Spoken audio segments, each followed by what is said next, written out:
নমস্কার বন্ধুরা, আমার সাহিত্যের পথে ইউটিউব চ্যানেলে আপনাদের সকলকে স্বাগত জানাই।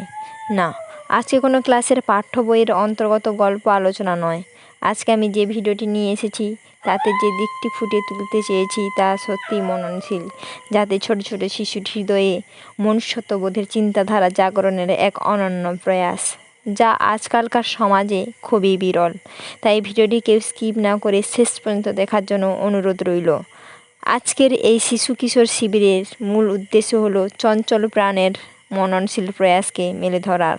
আজকের এই শিবিরে আমরা সেই মহান দয়ালু পণ্ডিত, যিনি ভারতবর্ষের নবজাগরণের প্রাণপুরুষ ঈশ্বরচন্দ্র বিদ্যাসাগর এর 205তম জন্মদিবস উপলক্ষে তার জীবনচর্চা ও সুস্থ সমাজ এবং সাংস্কৃতিক মনন গঠনের অঙ্গীকারে সবাই একত্রিত হয়েছি। এই শিবিরকে সৃজনশীল ও সুন্দরভাবে সম্পন্ন করেছেন বিশিষ্ট আলোচকগণ এবং শিশুদের চিত্র প্রদর্শনী, সঙ্গীত, নৃত্য, আবৃত্তি, নাটক, তাৎক্ষণিক বক্তব্য, মতবিনিময় সভার মধ্য দিয়ে, যাতে আগামী দিনে শিশুদের মনে মানুষের জন্য মনুষ্যত্ব জাগরণের প্রয়াস জেগে ওঠে। ভিডিওটি ভালো লাগলে লাইক, কমেন্ট, শেয়ারও করতে ভুলবেন না। সবাইকে যথাযোগ্য সম্মান জানিয়ে আমি দু এক কথা বলবো। অনেকটাই এই মাস্টারমশাই আমাকে সুবিধা করে দিয়েছেন। সুবিধাটা হলো যে তিনি অনেক কথা বলেছেন বিদ্যাসাগর সম্পর্কে। বিদ্যাসাগর পড়াশোনা করার জন্য পায়ে হেঁটে কলকাতা গিয়েছিলেন। এটা তোমরা শুনলে তো? সবাই মিলে একটু হ্যাঁ বলো না, ভালো লাগে। কিন্তু তার আগে পায়ে হেঁটে কলকাতা গিয়েছিলেন আরেকজন, তিনি পড়াশোনা করার জন্য যাননি। এটা তোমরা জানো? ঠিক একই জায়গা থেকেই বীরসিংহ থেকেই আরেকজন মানুষ পায়ে হেঁটে কলকাতা গিয়েছিলেন, কিন্তু তিনি পড়াশোনা করতে পারেননি। তার নাম জানো তোমরা? কেউ জানো? হ্যাঁ কিংবা না বলো। জানো না তো? কে? আচ্ছা, ঠিক আছে। ও খুব সুন্দর উত্তর দিয়েছে, কিন্তু উত্তরটা ভুল। আমি বলছি সেটা।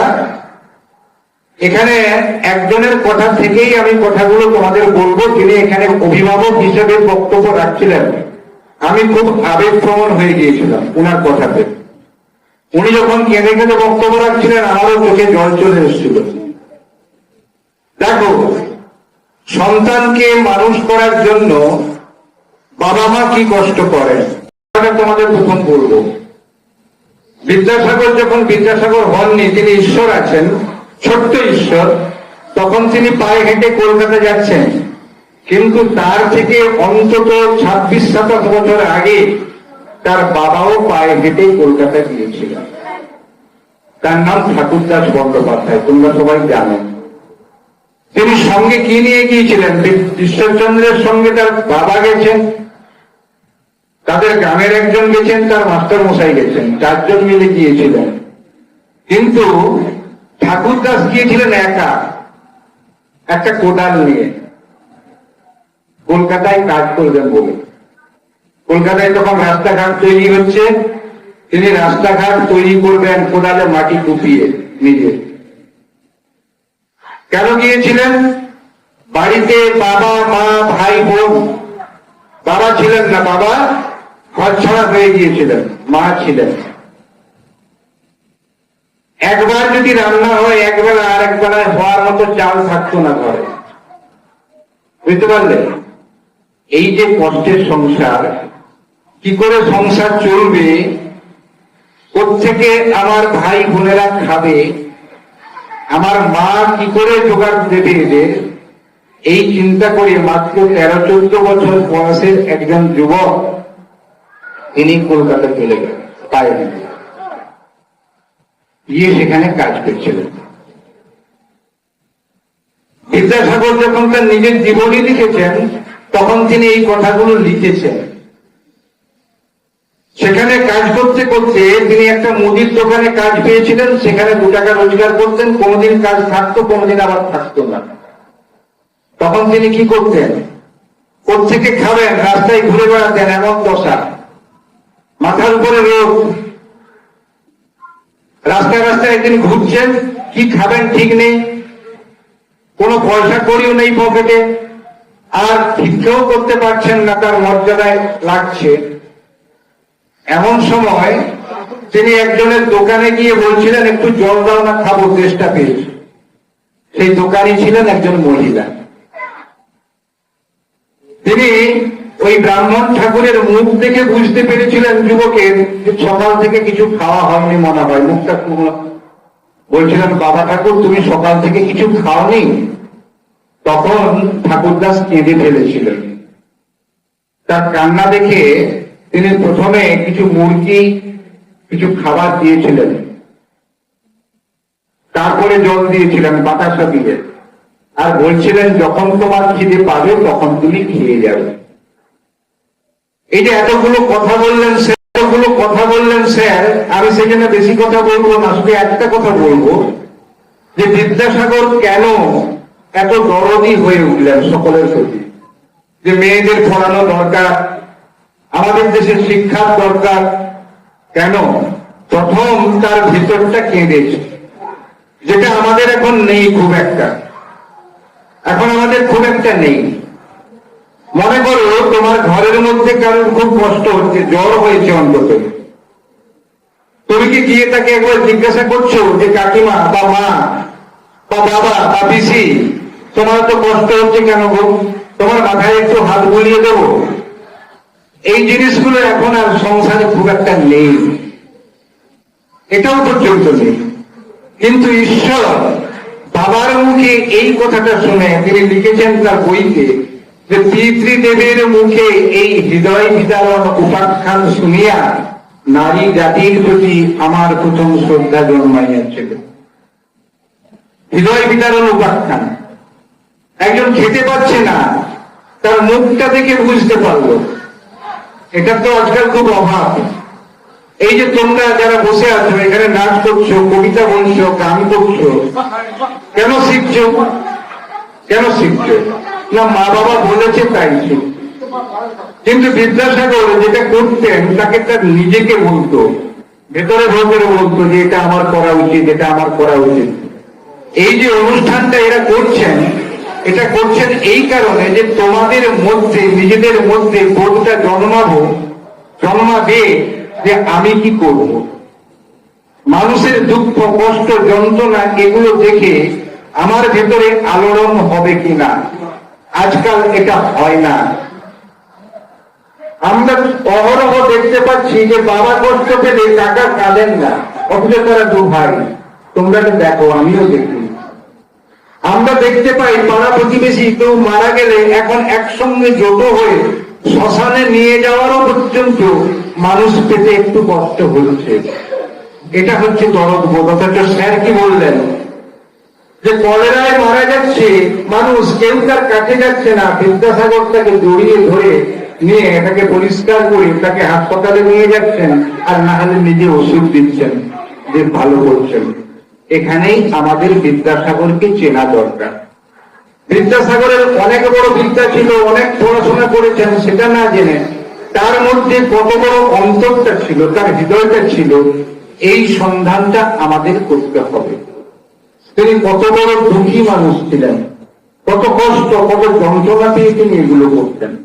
এই যে বলছিলেন না যে বিধবা বিবাহের ব্যবস্থা করেছিলেন, কত কষ্ট, কত যন্ত্রণা দিয়ে তিনি এগুলো করতেন। এই যে বলছিলেন না যে বিধবা বিবাহের ব্যবস্থা করেছিলেন। এই যে তোমরা যারা সামনে মেয়েরা বসে আছো আর তোমরা যারা দুষ্টুমি করছো, এই যে মেয়েটা, এই যে দুজন ওয়ালের ধারে, এই যে আমার দিকে তাকাও, তোমরা ওদিকে কি করছো? এদিকে একটু তাকাও। তোমাদের মতো মেয়েদের 3 বার বিয়ে হতো, তারপর তারা বিধবা হতো, 3 বার বিধবা হতো। কি বিয়ের কথা হচ্ছে, ওকে ওকে, তারপর যে জয়লাভ করতে পারছে তার সঙ্গে তার বিয়ে হচ্ছে আরো ছোট মেয়ে, কিন্তু মারা যাচ্ছে, বিধবা হয়ে যাচ্ছে। এই যে তোমাদের আজকে খাওয়া দাওয়া হবে না, তোমরা পয়সা করে দিয়েছো, ফিস্ট করেছো, বিদ্যাসাগর তোমাদের মতো বয়স থেকে রোজগার করতে পারতেন, মানে এত ভালো রেজাল্ট করতেন, তার স্কুল থেকে তাকে টাকা দিত, বৃত্তি দিত। তিনি বৃত্তি এনে কি করতেন, তোমাদের কাউকে পয়সা দিতে হবে না গো, আমি পয়সা দিচ্ছি, তোমরা এসে একসঙ্গে জড়ো হোক, আজকে রান্না বান্না হবে, খাওয়া দাওয়া হবে। এটা তিনি হামেশাই করতেন দীপ সিংকে। সেখানে যখন সব বন্ধু বান্ধবরা জুড়ত, তোমাদের মতো একটা মেয়ে তার বান্ধবী ছিল, তার নাম হরিমতি, গল্পটা শুনতে। তো সেই মেয়েটা রান্না করে দিত, সবাইকে খাবার দিত, নুন দিত, পাতা দিত, কি উচ্ছল ছিল। কিন্তু যখন 1 বছর পরে আবার ফিরে এসছেন ঈশ্বর, যে আবার বলছেন যে আমার কাছে পয়সা আছে, তোরা সবাই আয়, কেনাকাটা করবো, খাবো দাবো, তখন কি হচ্ছে, সেই মেয়েটা এসেছে, সেই মেয়েটা রান্না করছে, সেই মেয়েটা কিন্তু রান্না বান্না করে দিয়ে ঘর চলে গেল। ছোট্ট ঈশ্বর তখন মানে বলতে গেলে কিশোর যুবক, হরিমতি ঘর চলে গেল কেন জিজ্ঞেস করছে, কেউ কিছু বলছে না। তিনি তার ঘরে ছুটে গেলেন। হরিমতি তখন ঘরের দরজা বন্ধ করে ঘরের মধ্যে চুপটি করে বসে আছে। অনেক কষ্টে যখন সে দরজা খুললো, হাউ হাউ করে কেঁদে বিদ্যাসাগরের পায়ে পড়ে গিয়ে বলছে, দাদা গো, আমার আজকে কিছু খাওয়া হবে না, সেই জন্য আমি চলে এসেছি। কেন খাওয়া হবে না? আজকে যে একাদশী, একাদশীতে কে খায় না? যার স্বামী মারা গেছে, বিধবা। দেখো, তোমাদের মতো একটা মেয়ে, যে মেয়েটা গত বছর উচ্ছল হয়ে এভাবে ফিস্ট করত, 1 বছর পরে সে ঈশ্বর দেখছেন যে সে 1 বছরের মধ্যে তার বিয়ে হয়েছে, সে বিধবা হয়েছে, আজকে সে একাদশী করছে, সে খাবে না। সেদিন ছোট্ট ঈশ্বর, হয়তো তোমাদের মতো এরকম সেই বয়সী আছো ঈশ্বর, যে মাথা নিচু করে তার ঘর থেকে চলে এসেছিল নিজের ঘরে, সে আর ফিস্টের জায়গায় ফিরে যায়নি, সেদিনও সে খায়নি। এসে যখন উঠানে বসেছিল, মা কিন্তু বুঝতে পেরে গেছেন, এখানে অনেক মা আছেন, ছেলের মুখ থেকে বুঝতে পারে যে ছেলের কিছু হয়েছে। মাথায় হাত রেখে বলেছিল যে হরিমতি তো বিধবা হয়েছে, এটা ঈশ্বরের প্রাণে বড় বেঁধেছে। তাই বলেছিল, বাবারে, তুই তো এত বই পড়ে পণ্ডিত হয়েছিস, কোথাও কি লেখা নেই যে বিধবাদের বিয়ে হয়? দেখ না একটু বইয়ে খুঁজে। এখানে শম্ভুচন্দ্রের কথা বলেছিলেন তার ভাই শম্ভুচন্দ্র। শম্ভুচন্দ্র লিখেছেন যে দাদা 20 দিন কি 22 দিন বই থেকে একদম চোখ ফেরাননি, যত শাস্ত্র ছিল সমস্ত ঘেঁটে নিয়ে তিনি বের করেছিলেন একটা শ্লোক, যেখানে লেখা ছিল বিধবাদের বিয়ে হয়। সেটা নিয়ে তিনি লড়াইয়ের অবতীর্ণ হলেন। বিধবা বিবাহ দিতে হবে, কেন দিতে হবে? আগে তার অন্তরটা কেঁদেছে। আমি তোমাদের কাছে বারবার করে এই কথাগুলো বলছি যে হৃদয়টা কেঁদেছে। যখন তিনি অধ্যক্ষ পদে কাজ করছেন, মানে পড়াচ্ছেন, শিক্ষক, তার যা বেতন, আর ইংরেজ সাহেবরা যারা শিক্ষা বিভাগে ছিল খুব ভালোবাসতেন তাকে। অনেক মাস্টারমশাইকে দেখবেন গভর্নমেন্টের লোক খুব ভালোবাসে, ভালো পড়াচ্ছেন বলে। তখন এরকম ছিল, বিদ্যাসাগরকে শিক্ষা ব্যবস্থার সঙ্গে যুক্ত, এই জন্য খুব তাকে। এবার একটা চাকরির অফার এলো, বলছে যে ঈশ্বরচন্দ্র তুমি এইটা করো, এই চাকরিটা তুমি করো বিদ্যাসাগর। বলছেন যে তুমি তো এখন 35 টাকা বেতন পাও, আর যে চাকরিটা তোমাকে দেওয়া হবে না সেটা 55 টাকা বেতন, তুমি 55 টাকা বেতনের চাকরিটা করো, ওটা ছেড়ে দাও। ঈশ্বর বললেন, ওই চাকরিটা করার আমি উপযোগী নই। কেন বললেন? ঈশ্বরচন্দ্র মিথ্যে কথা বললেন। কেন বললেন? তিনি তার এক বন্ধুর ঘরে গিয়েছিলেন, সেই বন্ধুর যখন 3টে ছেলে মেয়ে, তার স্ত্রী আছে, খেতে পায় না, অথচ সে পড়াশোনা করেছে, তার চাকরি নেই। বললেন, আমার একজন বন্ধু আছে, তার নামে এই, সে অনেক ডিগ্রিটা, তার নামে অ্যাপয়েন্টমেন্ট লেটারটা দিন, আমি গিয়ে তাকে ধরে আনবো। তার নামে অ্যাপয়েন্টমেন্ট লেটার নিয়ে সারা রাত হেঁটে ছুটতে ছুটতে, তোমরা যদি বিদ্যাসাগর সিনেমাটা দেখো সেখানেও দেখতে পাবে 32 কিলোমিটার রাস্তা। তিনি সেখানে পৌঁছে গিয়ে বলছি যে কালকে তোকে জয়েন করতে হবে, চল। আজকে আমরা যারা দাঁড়িয়ে বড় বড় কথা বলছি, আমি যদি একটা চাকরি করি, আমার বেতনটা যদি 20,000 টাকা হয়, এক্ষুনি কেউ যদি বলে যে এটা ছেড়ে দিয়ে তুমি 30,000 টাকা বেতনের চাকরিটা করো, আমি কি বলবো যে ওটা আমার বন্ধুকে দাও? বলবো? এত বড় হৃদয় আমাদের আছে, বিদ্যাসাগরের ছিল। এই জন্য আমরা বিদ্যাসাগরের চর্চা করব, শুধু হৃদয়টা পাওয়ার জন্য, যেটা এখন অভাব।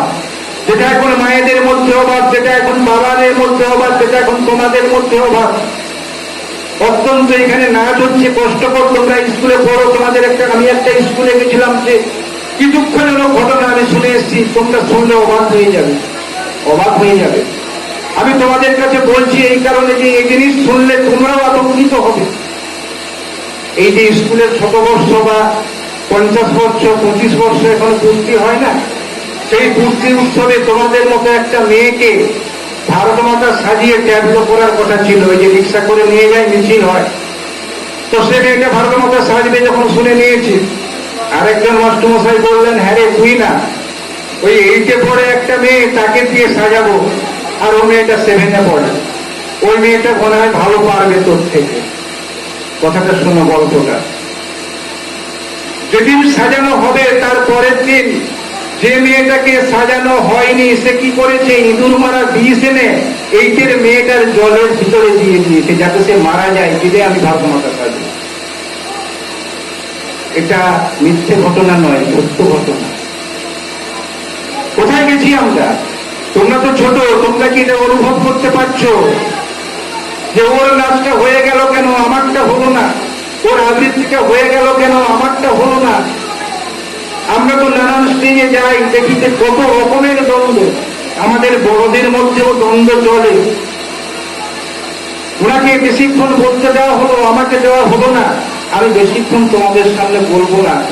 বিদ্যাসাগর সম্পর্কে উনি যা বলেছেন সেগুলো তোমরা শোনো, কিন্তু আমি বলছি হৃদয়বান হও, পাশের বন্ধুটাকে ভালোবাসো, অন্যান্য দিদি, ক্লাসের দিদিদের শ্রদ্ধা করো, বোনদের ভালোবাসো, দাদাদের শ্রদ্ধা করো।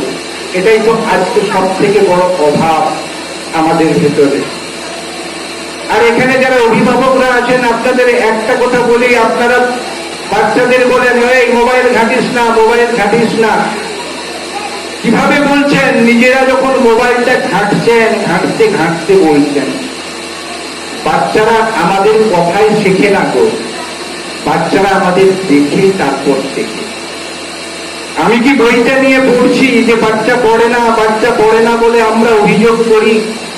আমি কি সবসময় বইটা নিয়ে বসে আছি, বইটা নিয়ে পড়ছি? আমি যদি আমার মাকে কোনোদিন অত্যাচার করেছি, মাকে কোনোদিন খেতে দিইনি, তাহলে আমার সন্তান